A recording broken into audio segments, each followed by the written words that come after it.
Welcome back. Bulletin का बाकायदा आगाज करते हुए खबर शामिल करेंगे और आपको बताएंगे कि वफाकी वजीर अली जैदी और जुल्फी बुखारी भी धरने के शरका से मुज़ाकरात के बाद नाकाम लौट गए और शरका ने वजीर आज़म की आमद तक धरने जारी रखने का ऐलान कर दिया। सानिहा मज के खिलाफ मुजाहिरीन का कोयटा मगरबी बाईपास पर धरना चौथे रोज भी जारी रहा।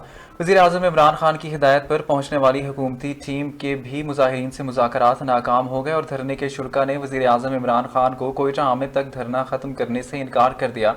वज़ीर आज़म की हिदायत पर वफाकी वज़ीर अली जैदी, मुआविन ख़ुसूसी जुल्फ़ी बुखारी और डिप्टी स्पीकर कौमी असम्बली कासिम सूरी ने भी कोयटा में हज़ारा बरादरी से मुलाकात की। इस मौका पर वफाकी वज़ीर अली जैदी का कहना था कि पाकिस्तान को नुकसान पहुँचाने में बैरूनी हाथ भी मुलविस है। उन्होंने धरने के शुरा से मैयतों की तदफीन की दरख्वास्त की और वज़ीर आज़म को कोयटा आमद की यकीन दहानी भी करवाई, जबकि दूसरी जानिब मुआविन ख़ुसूसी जुल्फ़ी बुखारी का कहना था कि यकीन दहानी कराते हैं कि खान साहब को यहाँ लाएंगे। ताहम धरने के शुरा ने वज़ीर आज़म इमरान खान की कोयटा आमद तक धरना ख़त्म करने से इनकार कर दिया है।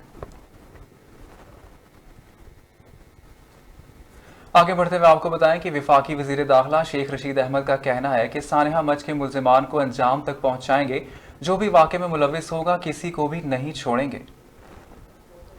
शेख रशीद का कहना है कि सानिहा मज के मुतासरीन के 8 में से 7 मुतालबात मान लिए हैं, ताहम इनको समझना चाहिए कि ये एक घिनौनी साजिश है। मैंने इमरान खान के कहने पर कोयटा का दौरा किया, मालूम नहीं वज़ीर आज़म कोयटा जाते हैं या नहीं। वज़ीर दाखिला का मजीद कहना था कि कोने कोने में सर्च ऑपरेशन किया जा रहा है, काफ़ी दहशतगर्दों को कैफरे किरदार तक पहुँचाया है।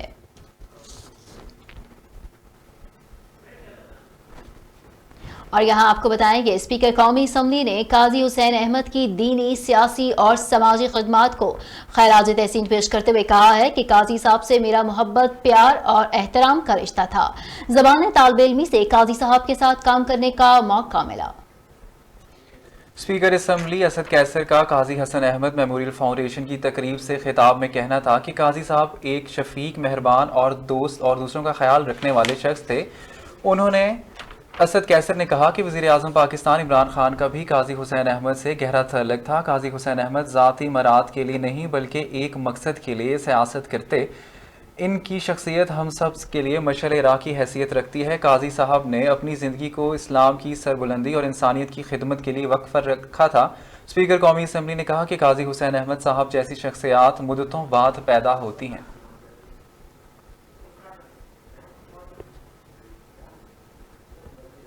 और यहाँ पर आपको बताएं कि मौलाना फजल रहमान ने कहा है कि नेशनल डायलॉग किससे करें, जाली हुक्मरानों से बात नहीं करेंगे। पीटीएम में कोई इख्तलाफ नहीं, इस्तीफों और लॉन्ग मार्च की हिकमत अमली तय करने के लिए हमारे पास काफ़ी वक्त है, हम हिकमत अमली तय करके ही आगे बढ़ेंगे।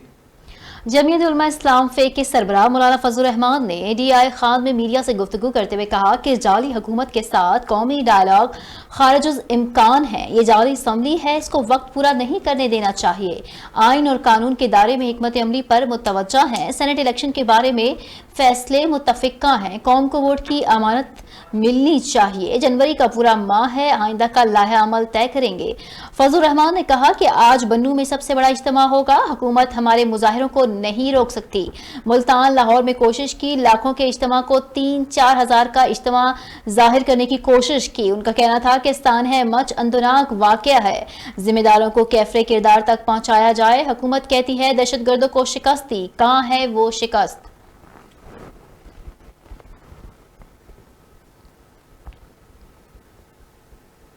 और यहाँ आपको बताएं कि सदर मुस्लिम लीग नून पंजाब राना सलाउल्लाह का कहना है कि ज़िमनी और सेनेट इलेक्शन के बाद लॉन्ग मार्च होगा और लॉन्ग मार्च हुकूमत के मुस्ताफी होने तक जारी रहेगा। राना सनाउल्लाह का कहना था कि ऐसा नहीं है कि आंखें बंद करके दरिया में छलांग लगा देंगे।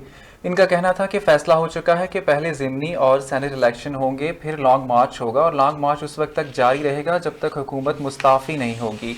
उनका कहना था कि पीपल्स पार्टी धरने की मुखालिफ है, लेकिन इनके फैसले में लचक है। पीपल्स पार्टी इस्तीफे देने से इनकार नहीं, लेकिन जिस वक्त तक इस्तीफे देने की बात होगी वो देगी।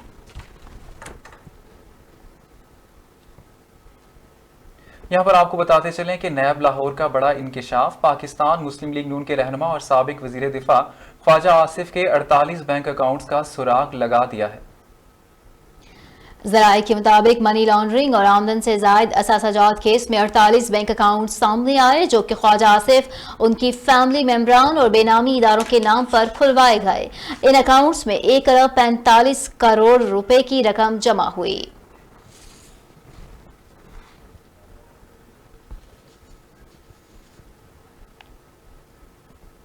آگے بڑھیں گے۔ وفاقی تحقیقاتی ادارے FIA کے سائبر کرائم ونگ نے سوشل میڈیا پر دوستی کر کے لوگوں کو لوٹنے والے 6 رکنی گروہ کو گرفتار کر لیا۔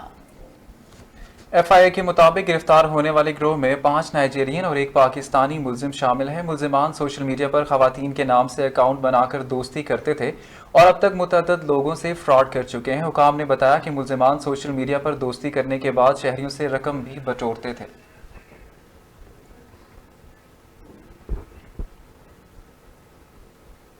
وزیر اعلیٰ عثمان بزدار نے کہا ہے کہ PTM سارا زور NRO کے لیے لگا رہی ہے۔ وزیر اعظم عمران خان کے ہوتے ہوئے انہیں NRO کبھی نہیں ملے گا۔ وزیر اعلیٰ پنجاب نے اپنے جاری ایک بیان میں کہا کہ اپوزیشن کی تحریک کا کوئی مقصد نہیں، PDM کا ایجنڈا صرف اور صرف ذاتی مفادات کا تحفظ ہے۔ پاکستانی عوام عاقبت نااندیش عناصر کے جھانسے میں نہیں آئیں گے۔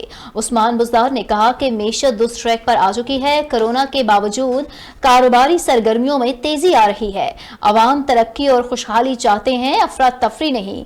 22 کروڑ عوام بے مقصد احتجاج سے لا تعلقی کر چکے، پاکستانی عوام کسی کو ترقی کے سفر میں رخنا نہیں ڈالنے دیں گے۔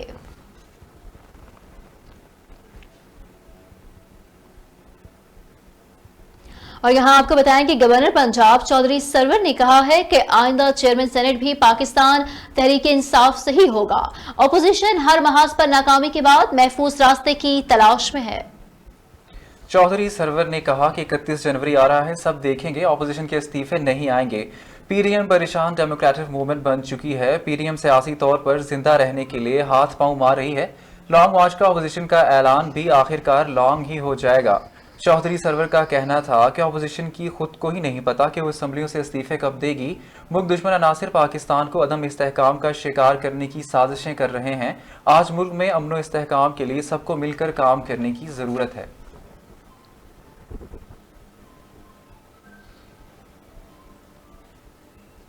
فردوس عاشق عوان نے کہا ہے کہ معاشی ترقی کا براہ راست انحصار سستی توانائی کی دستیابی پر ہے۔ ماضی کے حکمرانوں نے رینٹل پاور پلانٹس اور مہنگی بجلی کے معاہدوں سے قومی دولت پر ہاتھ صاف کیا۔ سماجی رابطے کی ویب سائٹ پر جاری اپنے ایک بیان میں کہا وزیر اعلیٰ نے کہ خصوصی اطلاعات ڈاکٹر فردوس عاشق عوان بزدار حکومت نے وہاڑی، سمندری، پاک پتن، مرالا، لیا اور دیگر مقامات پر توانائی کے سستے منصوبے شروع کرنے کے علاوہ بجلی چوروں پر شکنجہ سخت کیا۔ پنجاب بھر سے 3.15 ارب ریکور کر کے قومی خزانے میں جمع کرائے۔ فردوس عاشق عوان کا کہنا ہے کہ تحریک انصاف حکومت نے میرٹ، بہترین حکمت عملی سے شوباز کے مسلسل 10 سال 350 ملین کا خسارہ کرنے والی پنجاب پاور کمپنی کو نہ صرف خسارے سے نکالا بلکہ قومی خزانے کو 217 ملین کا نفع بھی دیا۔ اس کے علاوہ قائد اعظم سولر کمپنی میں من پسند افراد کو نوازنے کی روش ختم کر کے 62 ملین کی تاریخی بچت کی۔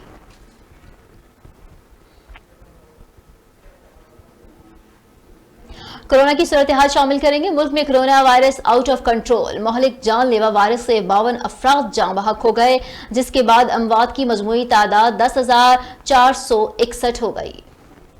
پاکستان میں کورونا کے تصدیق شدہ کیسز کی تعداد 4,92,594 ہو گئی ہے۔ National command and operation centre کے مطابق تازہ ترین اعداد و شمار کے مطابق گزشتہ 24 گھنٹوں کے دوران 2118 نئے کیسز رپورٹ ہوئے۔ پنجاب میں 1,42,058، سندھ میں 2,20,501، خیبر پختونخوا میں 59,955، بلوچستان میں 18,280، گلگت بلتستان میں 4,870 سے زائد، اسلام آباد میں 38,531، جبکہ آزاد کشمیر میں 8,396 کیسز رپورٹ ہوئے ہیں۔ یہاں پر آپ کو بتاتے چلیں کہ دوسرے ٹیسٹ میں اننگز اور 176 رنز کی بدترین شکست کا سامنا، نیوزی لینڈ کا کلین سویپ، سیریز 2-0 سے اپنے نام کر لی۔ کرائسٹ چرچ ٹیسٹ کی پہلی اننگز میں پاکستان کی 297 رنز کے جواب میں نیوزی لینڈ نے 659 رنز کا پہاڑ بنایا. تاہم دوسری اننگز میں 362 رنز کے خسارے کی شکار قومی ٹیم نے 8 رنز ایک کھلاڑی آؤٹ سے چوتھے روز کا کھیل شروع کیا. اوپنر شان ایک بار پھر ناکام رہے, 0 پر آؤٹ ہونے کی ہیٹ ٹرک مکمل کی.